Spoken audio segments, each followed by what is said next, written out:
புகழ்பெற்ற நபர்கள் அவர்கள் எல்லாம் இதில் இடம் பெறவில்லை. நீங்க மக்கள் கண்காணிப்பகம் அப்படின்ற ஒரு அமைப்பை புதிதாக உருவாக்க வேண்டிய தேவை என்ன இருக்கு? இத்தனை ஆணையங்கள் இருக்கின்ற பொழுது ஒரு மக்கள் கண்காணிப்பகம் என்கிற ஒரு அமைப்பு உருவாக்க வேண்டிய தேவை என்ன இருக்கு?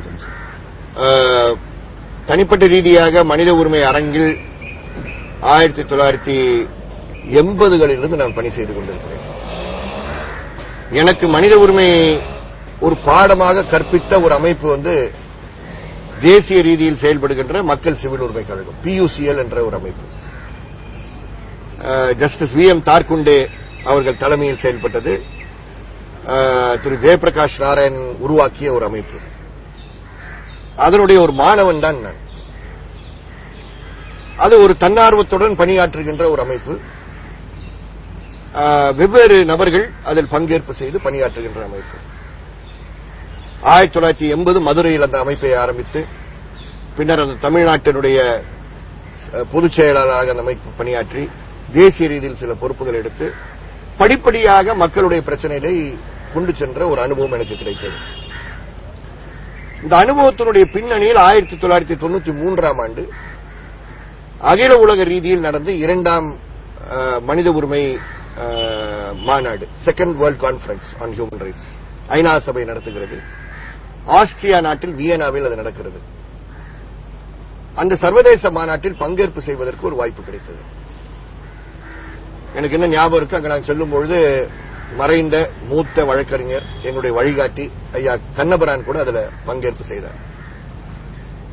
ஆனா அந்த மாநாட்டிற்கு செல்லும் பொழுது நம்முடைய இந்தியாவில் இருக்கக்கூடிய மக்கள் சிவில் உரிமை கழகத்திற்கு மாறாக ஆப்பிரிக்கா நாட்டில் இருக்கக்கூடிய அனுபவங்கள், லத்தீன் அமெரிக்கா நாட்டில் இருக்கக்கூடிய வெவ்வேறு நாடுகளில் வந்த அனுபவங்கள் எல்லாம் எங்களை ஆச்சரியப்படுத்துகின்ற அனுபவங்களாக இருந்தன. மக்கள் மனித உரிமை அமைப்புகள் மூலமாக அரசை பதில் சொல்ல நிர்பந்தம் செய்கின்ற ஒரு அமைப்புகளாக செயல்படுகின்றன.